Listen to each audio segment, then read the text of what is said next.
Now at 6, an interactive experience hosted by Goodwill, simulating what life is like for formerly incarcerated individuals returning to society. For reference, the state of Illinois has an incarceration rate of 433 per 100,000 people. That number is higher than almost any democratic country on earth, according to the Prison Policy Institute. When people are released, they face immense barriers getting back to the workforce. A recent study finding just over half of its sample were employed following their release. We've all heard that age-old saying, try walking in someone else's shoes, and that's what a group in Freeport did today. Our Bailey Boson took part in that simulation and joins us now in studio. Bailey, what did you learn out there? The interactive experience opened the eyes of all involved as they gained insight into re-entering society after incarceration.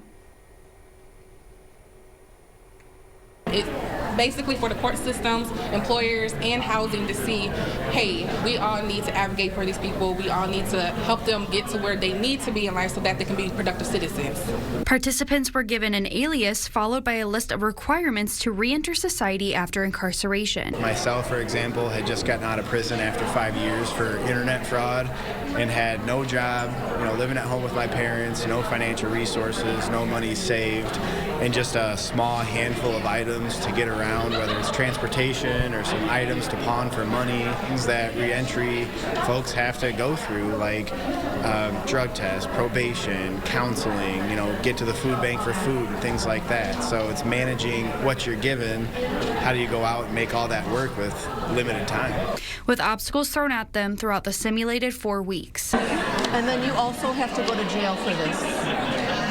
I do. You do. Very frustrated. I paid my $100 fee for missing my child support payment, but I still had to go back to jail.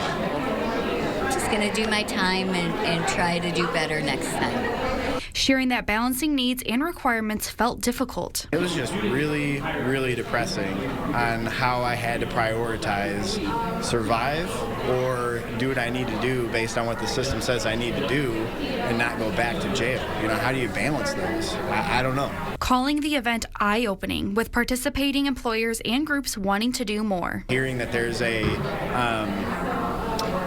desire to work together and figure out how to make this work, collectively as a group for these people to prevent recidivism, it's huge.